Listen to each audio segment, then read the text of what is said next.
Hello and welcome to Geography A-Level. I'm going to go through a brief overview of the course today and a little bit of a taste of what you will be studying at A-Level. So the course includes 4 units: physical systems, human interactions, geographical investigation and geographical debate. Now 3 of those are examined pieces of work.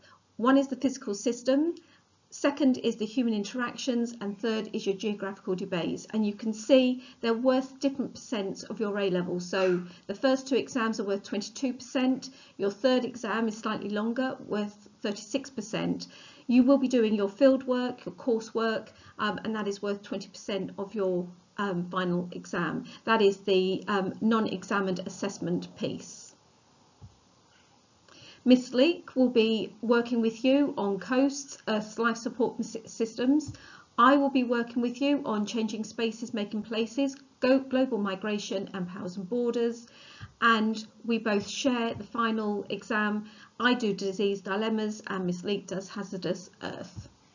And you'll be doing your field work with Miss Leek. Any questions, please don't hesitate to ask us. As I said, 3 exams that you'll have. The first 2 exams are 1 hour and 45 minutes long.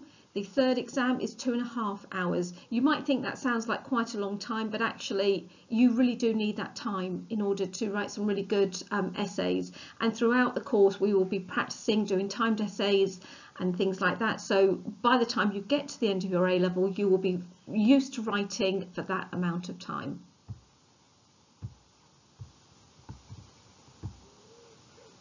And again, as I've said, your coursework is worth 20% of your final grade. So a few course details. We study OCR geography. You can buy the book.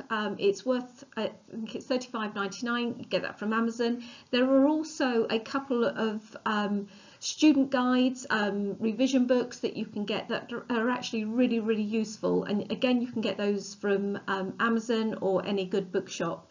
If you do have any questions about those, or you're not too sure whether or not they're worth buying, Miss Leek and I both have copies. You can always have a look and decide whether or not you think that they are worth it.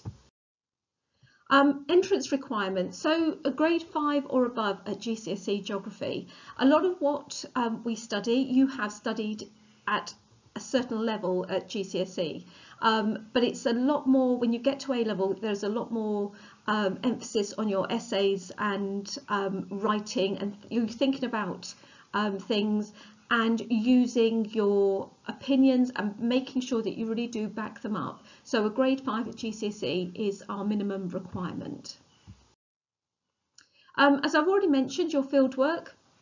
You know, you have to do this piece of work. You will get a bit of support with this, but it is your independent work, and it is really important that you work at this and that you take every opportunity that you can to make sure this is a completely sound piece of work, because it really does help to boost and support your final grade.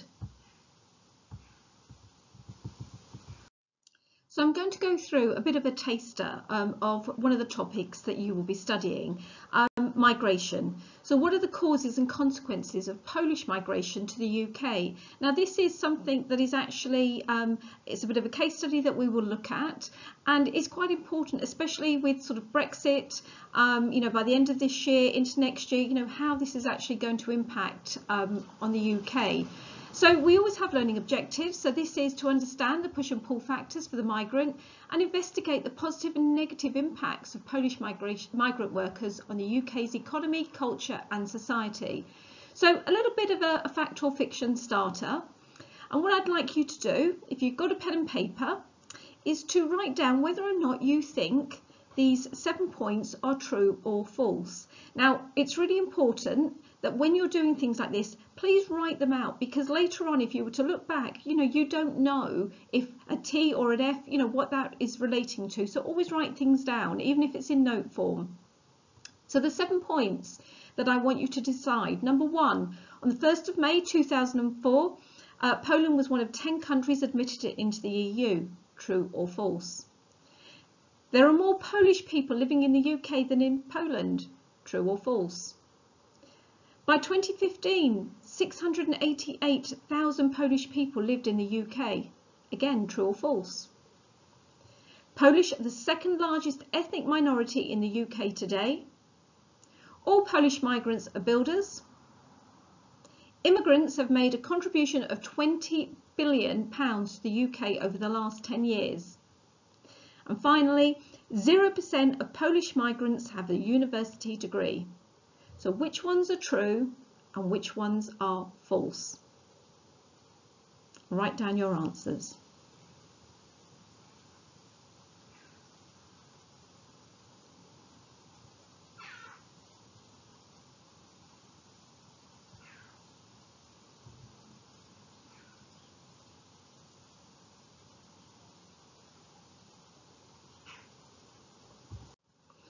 Okay, so coming back. So what do you think are true and what do you think are false? Okay, on the 1st of May 2004, Poland was one of 10 countries admitted into the EU. That is true. The second one, there are more Polish people living in the UK than in Poland, is false. By 2015, there were 688,000 Polish people living in the UK. That is true. Polish are the second largest ethnic minority in the UK today. That is also true. All Polish migrants are builders.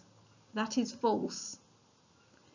And immigrants have made a contribution of £20 billion to the UK over the last 10 years. Again, true. And finally, 0% of Polish migrants have a university degree. Of course, that is not true. It is false. Okay, so little things like that is really important to think about, whenever we're sort of studying topics like this.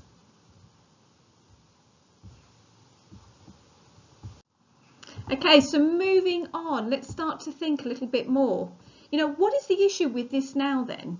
So as I've already mentioned, about Brexit, this is something that we will start to look at. We know that we are leaving the EU, but it is still important. It's still part of our history. It's an important part of what we look at, and it will still have an impact on us. And it's really important to think about how many sort of immigrants we actually do have in this country and the contributions that they make. Okay, so a little bit of thinking time for us. So we need to consider, why do people migrate? And you've got some images in front of you showing push factors and pull factors. So thinking on what push factors mean, the things that force people to leave their country. And then the pull factors, what's going on elsewhere that's actually more attractive than what they currently have. So why are they being pulled into a particular area? So thinking, what do these images tell you about the reasons people migrate? I also want you to think about a definition for push factors and pull factors. What do they mean? I've already sort of mentioned them once. So this is drawing back on your GCSE learning. Okay, what do they mean? I'm going to give you a few minutes. There's a timer in the top right hand corner to write these down.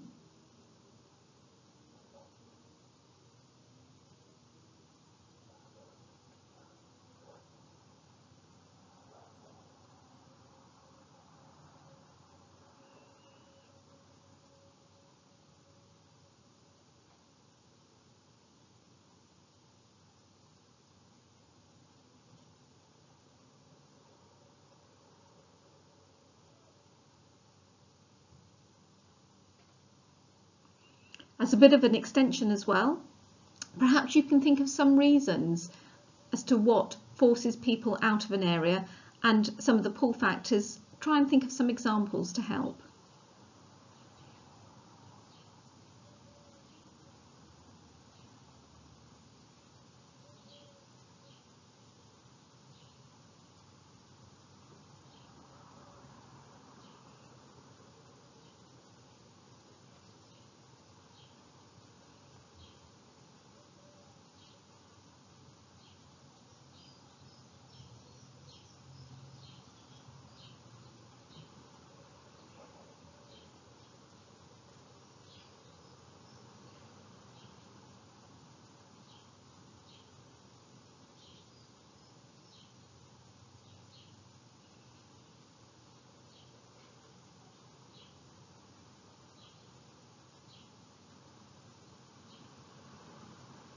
few more minutes.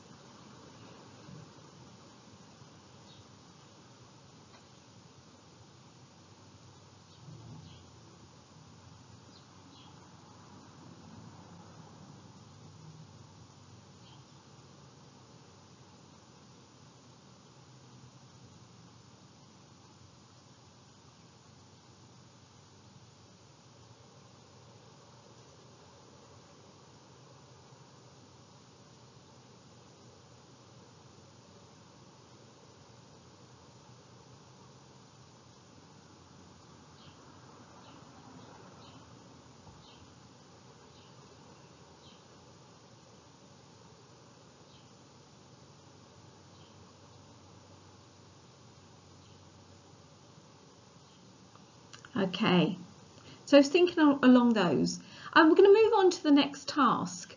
As I said, I've already sort of helped you define the terms push and pull factors. It's something that you should know, and I'm hoping that the next task will actually really help you to embed that information. So migration push and pull factors, you've got a number on a sheet in front of you that you can see. There is also an extension task. So what I would like you to do is, if you're able to print this off, colour code it, okay, to identify if it is a push or a pull factor. If you don't, you can just write that down. If you do get that finished within the 5 minutes time, what I'd like you to think about is the extension question. So what other things might a Polish migrant consider when deciding to move to the UK? So what other things can they think about? Okay, your time starts now.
Okay, you've had half of your time.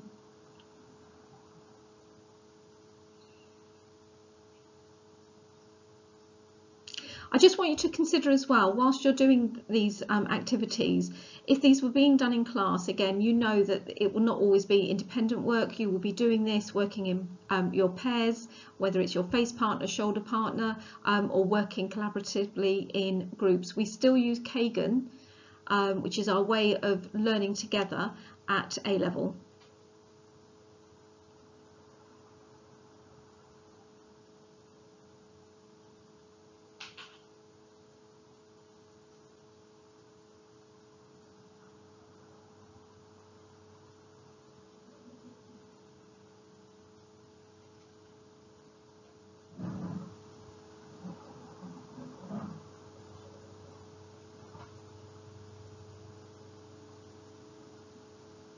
Okay, there's about a minute left.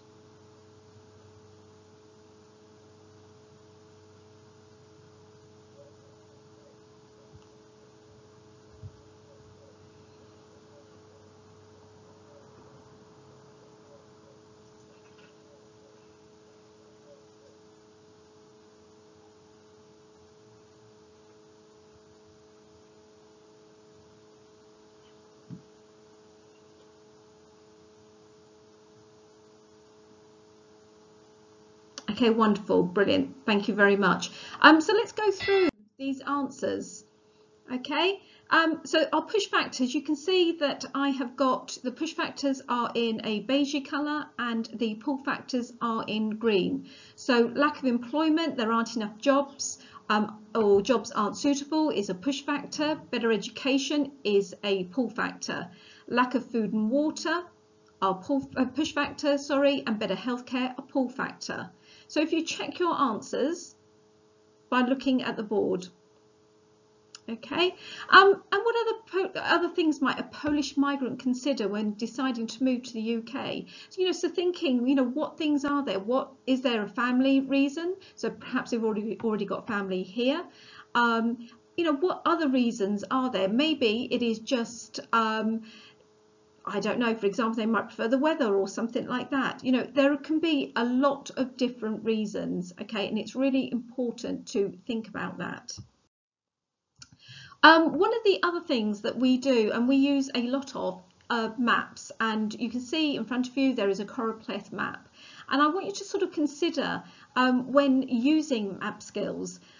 Those of you that I have taught before, we have used PAD, which is whenever you look at a map, you look at the pattern, you look at any anomalies, what's not there, what shouldn't be there, analyze it. So what information can you glean from the map itself, and then data. Most maps will have data with it, and it's really important that you use the data.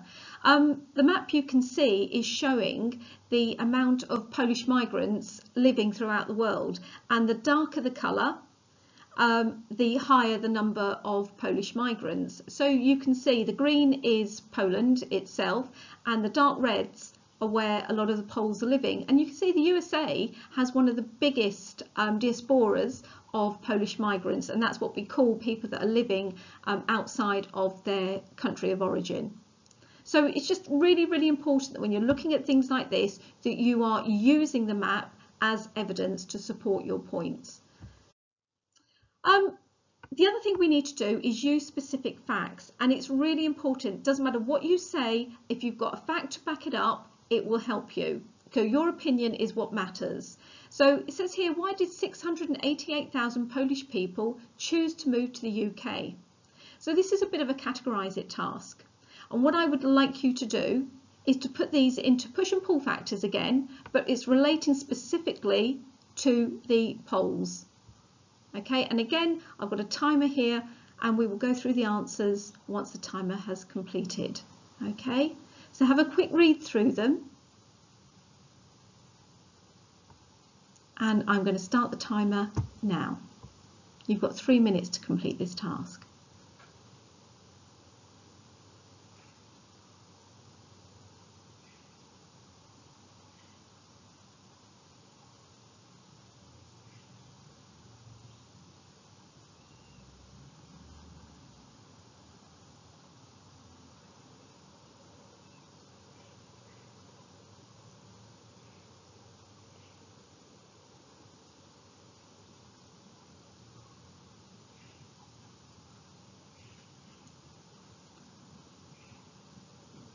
So remember, categorise it into push and pull factors.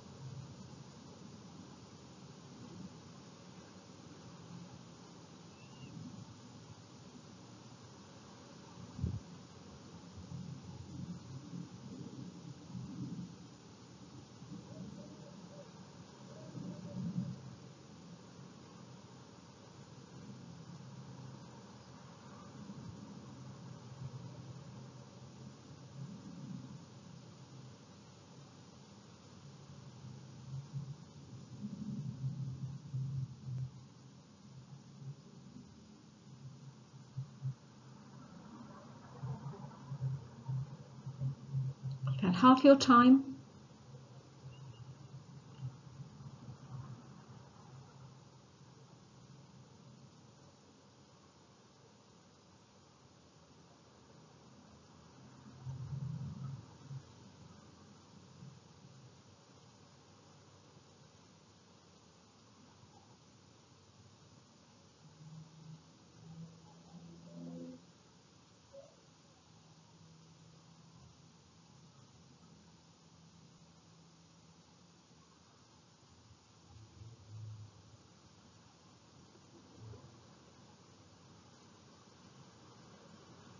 Okay, as we come up to the finishing minute, again, just thinking about what pushed people away from Poland and what attracted them to the UK. What was going on here that made them want to move?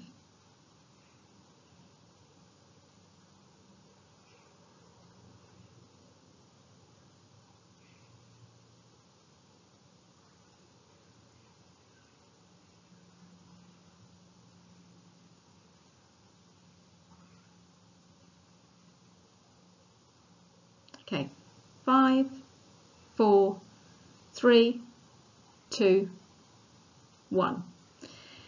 It's important to remember with a task like this as well, if we were in class, you would be, again, working together. It would probably be a bit of a card sort. You'd have a chance to chat with each other to decide where things should go. There you go, time's up. Nothing you would be doing would be sort of independent with regard to things like this. It's always really, really good for us to listen to other people and get other people's opinions. So we're going to go through the answers. And our push factors are the unemployment rate in Poland was 18.5% in 2005. Okay, so quite high, which meant that people didn't have jobs, so they were looking elsewhere. Rural unemployment in Poland was 40%, so if they didn't live in towns and cities, it was even higher. And youth unemployment, so lots of young people without jobs, needing to find something to do. And why did they come to the UK? Because we had quite a low unemployment rate of 5.1% in 2005. We had a shortage of skilled and semi-skilled workers. We needed people to come in and do work. The average income in Poland was £10,000 a year, and in the UK it was £32,000 a year. And the UK was one of only 3 countries that didn't restrict the number of immigrants coming in. Okay, and Polish migrants say that they get paid way more in the UK. And, you know, it really is important to think, you know, why is it that these things are what is driving the number of immigrants to increase all the time. And there is no right or wrong answer here. And within all of this topic, there is no right or wrong answer. It's just what is your opinion and what can you use to justify your opinion. So talking about opinions, so here we go. I want you now to do a little bit of writing. And it says here, in your opinion, so what do you think? As I said, there's no right or wrong answers. What are the positive and negative impacts of Polish migrant workers on the UK economy, culture and society? Okay, and how has Brexit affected this? So what's going to happen as a result, do you think? Do you think that the migrants that are here are going to stay here? Are they going to be going back? What do you think? If you look at the slide, you can see the EU member states, the number of citizens living outside their home country. And in Poland, it's 4.4 million. Okay, and in the UK, it is 4.9 million. I'm going to try with my little pencil here, see if I can. There we go. Here we've got Poland there, and then here, obviously, the UK. So the UK actually has more people living outside. So we are immigrants in other countries. There's way more of us living elsewhere than there are Poles living in the UK. All right, so I'm going to give you 5 minutes to have a think and to write down your opinion. Okay, so in your opinion, what are the positive and negative impacts of Polish migrant workers on the UK's economy, culture and society? How has Brexit affected this? All right, 5 minutes, off you go. Okay, time is up. So hopefully you've got some opinions here. You've actually thought about the positive and negatives. You've maybe used the slides from the previous slides to help you give some specific facts. It'd be really good if you could send these in to us so we could have a quick sort of look if you'd like to. But it just gives you an idea. So you would have done lots of work so far where you would have worked together, and then you'd have a little bit of work where you're then doing things independently. So finally, I want you to think then, okay, another little task. Okay, it says here, the statement is, we must stop the immigrant invasion. Okay, this is one of those political hot potatoes, and you will find that especially the human interactions geography can be quite political. So it's really important that you think about sort of what's going on in the news, what the hot topics are and things like that. So we must stop the immigrant invasion. Do you agree with this opinion? Okay, so I want you to think, do you think, is this something that we should stop? Okay, should we stop people from coming into this country who are perhaps filling gaps in our economy, in our workforce and things like that? Should we stop that? Okay, do you agree with this opinion? So I want you to write your opinion down and give a reason why. You can never just say yes or no, you must always give a reason why. So I'm going to give you 2 minutes to complete that. Okay, and this is where opinions sometimes can lead to some sort of disagreements in class and things like that. And it's really important that that we think about other people's opinions, we respect other people's opinions, and we don't allow for any sort of animosity or any arguments to be happening. But what sometimes we can do is we can have sort of debates that can actually get us to think about perhaps things from an alternative point of view as well. Okay, so all opinions matter. So finally, okay, if you have got any questions, if there's anything you want to know about the A-level, as I said, that was just a really, really brief taste of some of the things that we do in one of the topics. But, there are a number of topics and, there are countless questions I'm sure you have got. So if you have got any questions, please do send them in to us. I've put myself and Miss Leek's email addresses on here. We are happy to answer anything. I am really sort of saddened that we were not able to do any sort of taster lessons within school for you to come in to see and to have a really good feel about what we do at A-level. I really do hope that you do opt for this subject, and I look forward to seeing you in September. I hope you're all staying safe and take care, and I will see you soon. Bye-bye.